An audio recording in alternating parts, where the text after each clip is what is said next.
What's up, guys? You're listening to another episode of Selling on Amazon with Andy Isom. I've got another special guest interview for you guys today. I'm here with my friend Ricky Metelier. Ricky, thank you so much, man, for taking the time to stop by on the podcast with us. Of course. Thanks for having me, Andy. I heard you speak, make the intro here. I just felt like I was in my car where I listen to the podcast every morning.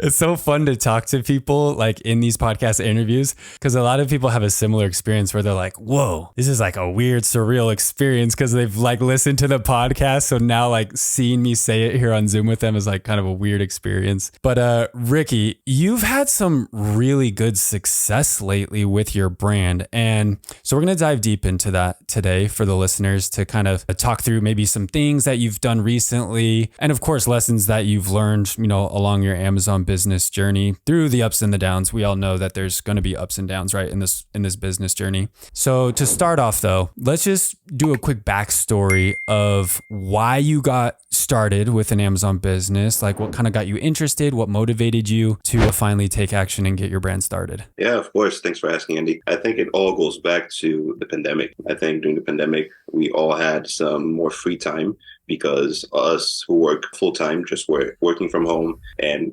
personally, I just wanted to do more instead of watching Netflix all day, and I wanted more income. So funny story is that I started with day trading course. I lost more money than I would have liked. And also I realized that it was not sustainable for my heart. So I moved on to some different form of trading.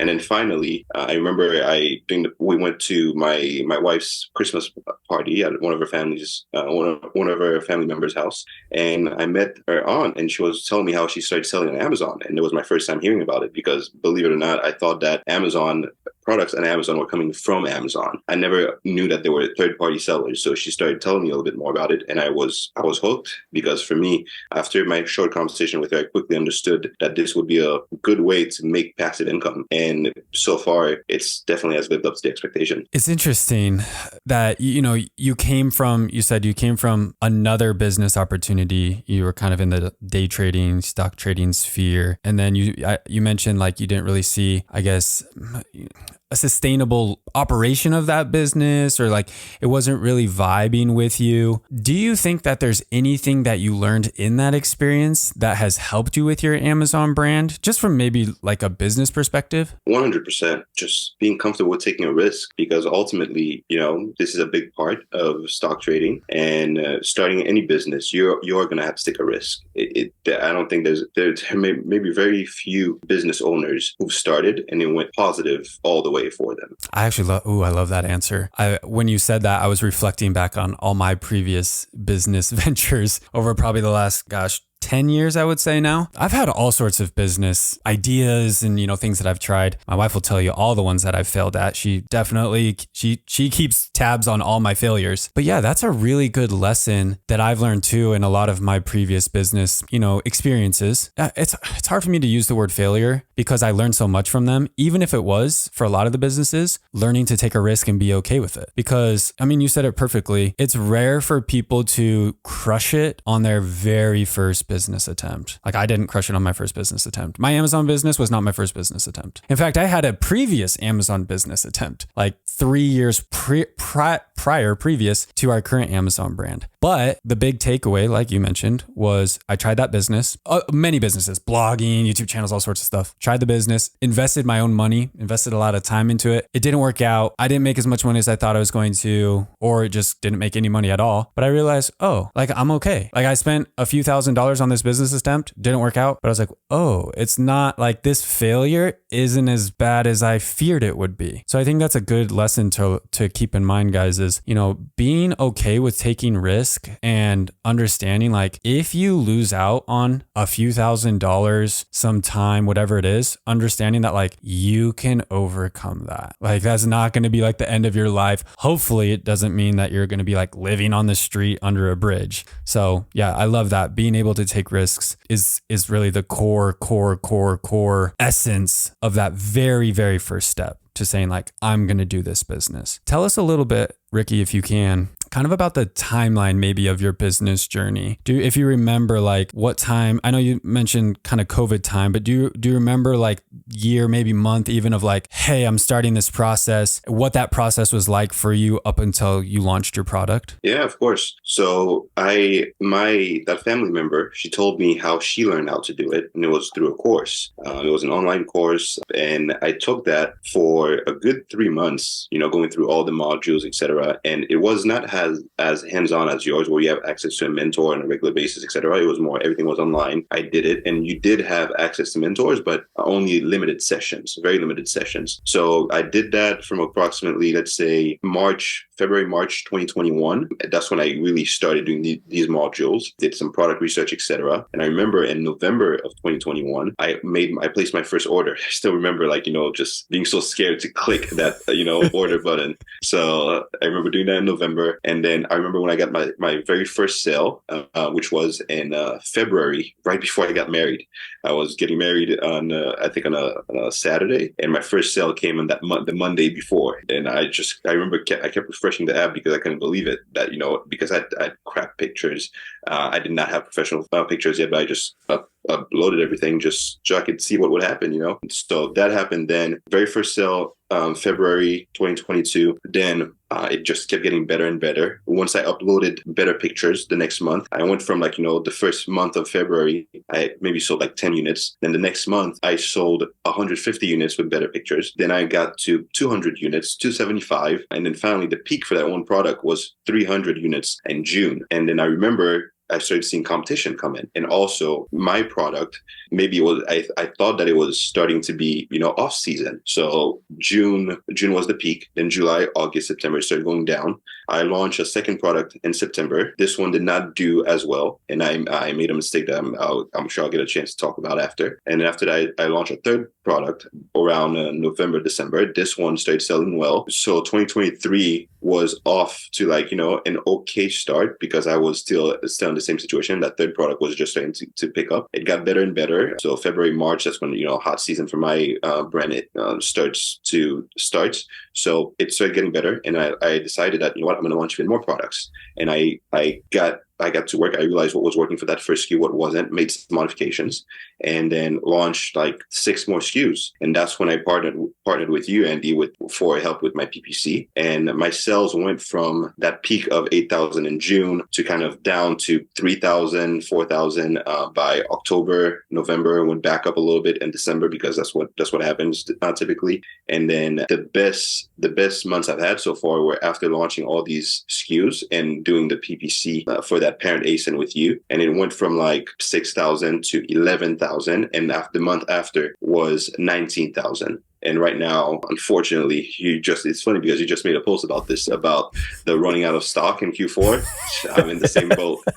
So it's still selling, but I really wish I had more inventory to really push the PPC campaign. Well, that's incredible, man. And I know we've been chatting over the past few months since we've, started implementing maybe a more aggressive PPC strategy. And you've been really aggressive, like you mentioned, focusing on more SKUs to spike those sales up, like you said. After that down period you mentioned of you started to see some more competition coming into the market. I want to talk a little bit more about that because I think that's a huge fear that a lot of people have is they have a product idea and maybe it is a product idea that there's not very many sellers out there selling this product yet. So they feel like, oh, it's a great opportunity. I can, get my foot in the door early without a lot of competition. But this is Amazon. Like inevitably at some point, if your product starts to be successful, someone else is going to sell it too. That's just the way it is. Everyone has access to these research tools, Helium 10, Jungle Scout, Amazon, whatever this tool is. The secret's going to get out and other people are going to start selling your product. How did you feel about that period when you really started to see the competition also start selling your products? You saw your sales start to go down. How did you kind of handle that part of the business? Yeah, I think right away, short answer is not good. Because obviously I felt annoyed. I felt that I'm in a very niche product, and I'm in as you know, Andy, I'm in wedding proposal signs and other romantic signs, etc. Mm-hmm. So when I saw the first competitor come in, I was like, it's not gonna last. But surely enough, we priced themselves at a much lower price than I did. and its sales started picking up. And so I wasn't sure if it was off season for me because it was my first year selling the product, or if it was the competitor taking some of my shares. I think it was a combination of both, but definitely more impact from the competitor. So I got discouraged. I'm not gonna lie. I actually started focusing on another business idea, affiliate marketing, and I did that for a little bit, and I didn't really like that business model because it was almost a guessing game. So I said, you know what, I'm gonna go get back to Amazon, and I'm gonna compete. I'm gonna actually find ways how to just get better at this.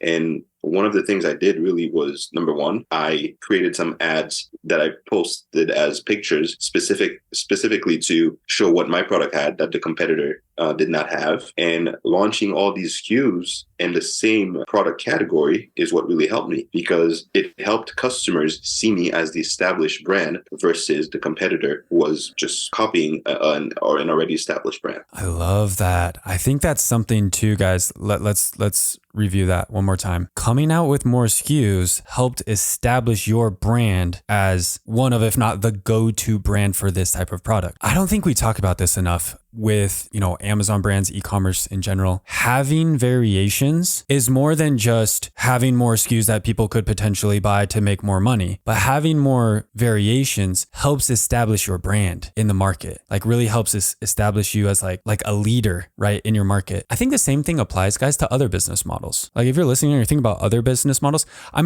I think about this every day from like Amazon coaching perspective. If I only ever posted one YouTube video about how to sell on Amazon, I had one podcast episode, and I had one post on my Instagram account, and then, I was running a bunch of ads saying, buy my Amazon course, or, hire me for coaching. And then people went and looked and like, oh, who the heck is this Andy Isom guy? And they find me on Amazon. They find me on YouTube and I have one video. They're like, is this guy legit? Or if they like, look, I'm like, hey, I have a podcast, go listen. And there's one episode, it's like, am I legit? Guys, I think it's the same thing subconsciously with consumer goods. If you go like, I'm going to talk socks here for 1 second, Ricky, because I like socks as a good example of this. Sock brands like Stance socks or Bombas, right? Those are two big sock brands, I guess, that my family buys socks from. They have a ton of styles, tons of options, tons of types of socks, right? Different lengths, different thickness, different colors, styles, prints, everything. When you walk into a Stance store, or if you're online, right, and you're browsing socks, simply the fact that they have a ton of different socks to choose from, in my mind, establishes them as a legitimate brand. Versus, again, if you were to go to another sock company and they're like, we sell socks, and you go to the website and they have 3 socks for sale, it's like, are these guys even really legit? And so again, I think that's what's helped our brand too, is we have, how many designs do we have now? How many packs? We have like 30 packs now. And within those packs, there's anywhere from 2 to 4 styles of dog bandanas within those packs. So we have like over 100 designs of dog bandanas. And so when someone comes to our website or on Amazon, right, and they type dog bandanas, when we're everywhere with all sorts of styles, we have different sizes, it establishes our brand as a brand leader in our market. So yeah, but guys, simply doing that one thing, coming out with more SKUs, can help fight off the competition just by simply giving your brand like more oomph, right? Like more strength behind it in the eyes of the customer. Ricky, what else do you think made a big impact for you to get back on that road to growth after, kind of that down period you mentioned back in June? So you can zell me later for this one, Andy, but really, I think I kind of wish I listened to your podcast earlier, man, because there are a couple of things that had resonated with me. Number one was you had mentioned in one of your podcasts that there are only so many dog bandanas that somebody can buy. So going to a different product line under your same brand was going to be a plus. So that's one thing that I was able to start working on. And so far I've just launched, I'm getting some success with, and I think to be honest with you, the other thing was social media. I think in one of your, I can't remember which episode this was, but you said, hey, listen, the one thing that will differentiate you versus the Chinese competitors, for example, is having a strong presence outside of Amazon. And this is something that, as US sellers, we are able to do. So I got my Instagram going and I just started just posting on a regular basis. And, Wim has multiple followers now. And I think so between that and the product line and also just having more SKUs, I'm not feeling the impact of the competitors as much. Are they still there? Yes, 100%. But I think because I'm establishing myself as the brand for proposal signs to just pretty much the whole customer journey from proposal signs to having babies, I think this is what's really been helping. The thing that comes to mind, guys, is, man, I'm going to shout out Alex Hormozi again. I've been listening to a lot of his content lately, and gosh, it just applies so well to so many different business models. But he says it really straightforward, and basically what he talks about is, as far as like, beating out your competition, continuing to grow your business, is he says, do more. That's it. Like we try to like find the secret strategy of like, oh, what's like the secret tactic, the secret thing we should be doing. And he says it, again, Alex says it really well. He just says, you already know what you should be doing. You just need to do it. And if you are doing it, you need to do more of it. Like that's really what it comes down to. Guys, we already know what we should be doing. We should be doing more marketing, more SKUs, right? I try to pound that into people's heads. If you want to grow, more marketing, more SKUs. More SKUs is simply like releasing new products, like what you're doing, Ricky. And you're proof that like releasing more SKUs leads to more growth. And then the more marketing side is doing more Amazon PPC, more campaigns, more targeting, more ad spend, but also on the marketing side too, that would include, like you said, social media. Guys, it's not that complicated. Like we overcomplicate it and we look for like how complicated we can make this process. More marketing, more SKUs. You already know what you need to do. You just got to do it. And if you're doing it, do more. So if you're posting on social media once a week and you're like, Andy, I'm not getting the results that I want to get with my social media, then post every day. Like just do more. You're just not doing as much as you think you're doing. So guys, if you're struggling, if you're in a spot where you're like, yeah, I'm selling, yeah, I'm kind of stagnant, I'm kind of plateaued, like I wish I was growing more, just really look inwardly and ask yourself, are you releasing new products? Yes or no? Are you doing more marketing? Yes or no? And that's it. Like I think when you break it down that simple, that will solve, guys, those two things alone will literally solve 90% of your problems. 90% of your sales, your growth, your competitor problems, all that, more marketing, more SKUs. Ricky, let's talk just about these last 3 to 4 months or so, right? As you've started to see like some pretty significant growth, right? You're getting back into like that good wave. And I know you mentioned you're suffering from the same thing we are as far as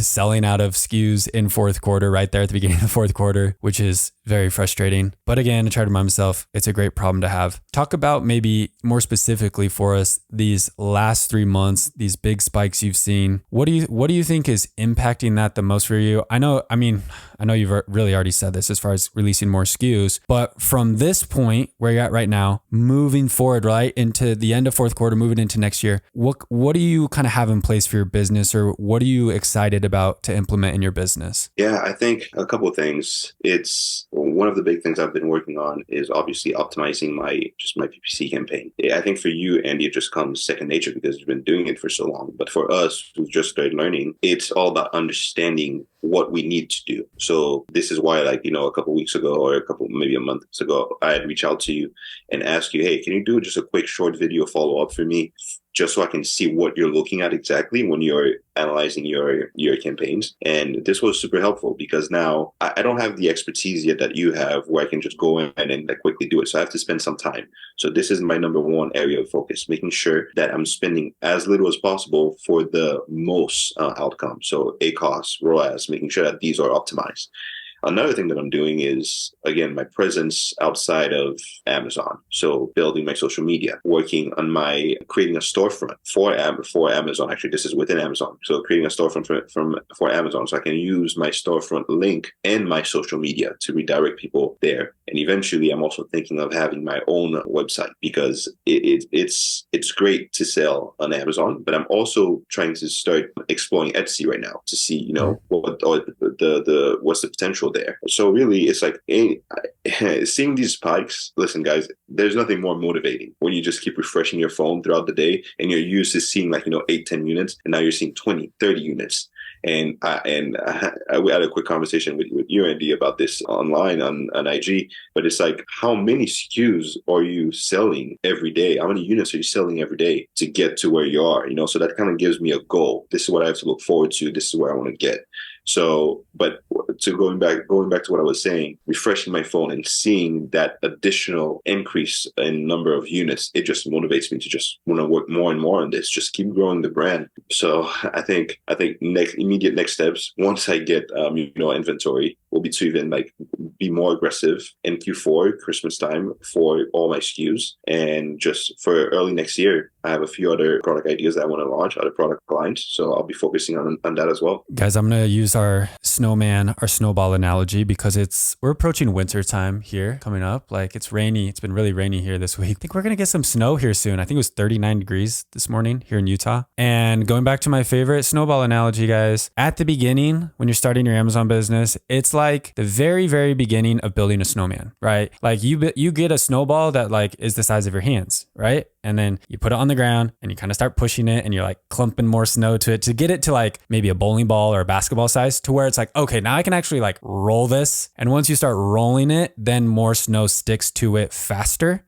And then when it gets bigger and bigger, more snow sticks with every roll because you have bigger surface area, right? And then pretty soon you're oh, 2 or 3 more rolls, and now I have this huge snowball. I think about when I was a kid at elementary school at recess, you got to get 3 kids to push it, let's make it as big as we can, But once you get to that kind of point where your snowball is really starting to stick snow to it, right? Get bigger and bigger. That's when you got to keep pushing, right? That's when you got to keep pushing, because again, remember, when your snowball gets really big, if you stop and you try to push it again, it's a lot harder to get it moving than if it's already still rolling, right? Same thing if you're trying to push a truck, right? That the battery dies or something down the road. Once you get it rolling, you got to keep it going. So yeah, with Ricky and his business, he's doing a great job with it. Once you get that momentum, guys, go hard, especially when you're at this revenue stage of $10,000 to $30,000 a month. I use the analogy of the stall. If you're into smoking meats, pulled pork, brisket, that kind of stuff. When you're cooking a brisket, it gets to that temp of 165 degrees Fahrenheit, and you got to get it to 200 degrees before the brisket is done. It's ready to eat. When it gets to 165, it stalls. So when you got to wrap it with butcher paper, get it back, maybe turn up the heat a little and push it through the stall. Guys, that $10,000 to $30,000 in revenue on Amazon, a lot of people hit that and stall, and they can't get over that hump. So keep pushing, push hard, get through that stall. And I promise you guys, it is a lot easier to go from $50,000 a month to $100,000 a month than it is to go from $5,000 to $10,000. So just keep that in the back of your mind. You're man, this is hard. I'm pushing, I'm really trying. It's going to get a lot easier the bigger your snowball gets.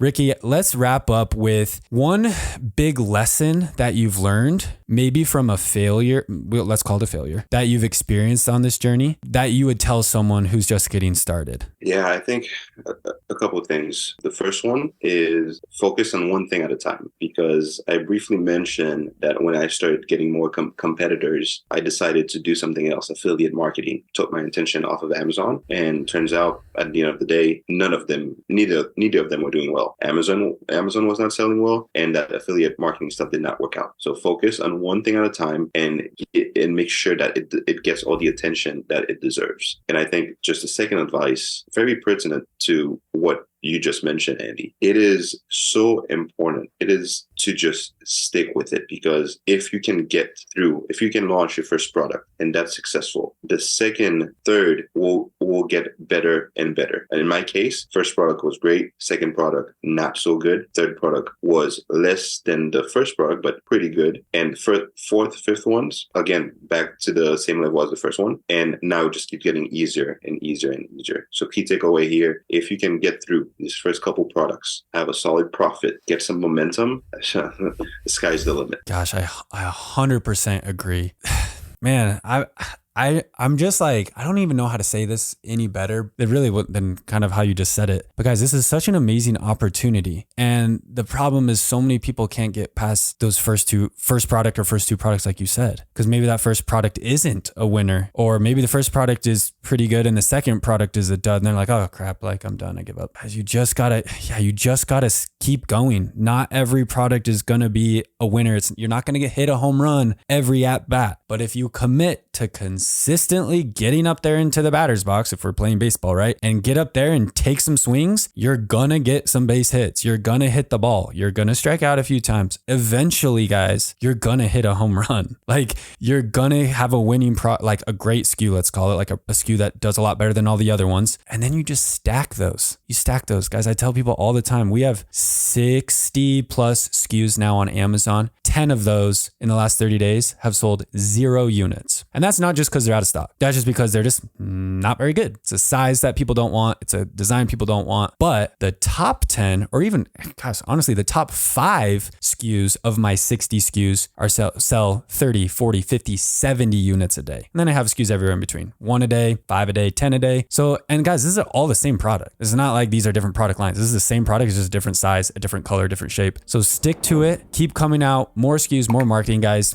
And yeah, if you trust the process and just stay with it long enough, you're going to be successful. Ricky, thank you so much, man, for stopping by the podcast today. I am certain this is not the last time that you'll be on the podcast. I'm excited to hop on again here, hopefully very soon, to talk about that, maybe that first $100,000 month for you. And then we can reminisce on this past podcast episode. So again, Ricky, thank you so much for stopping by today. Thanks, Andy. Appreciate it.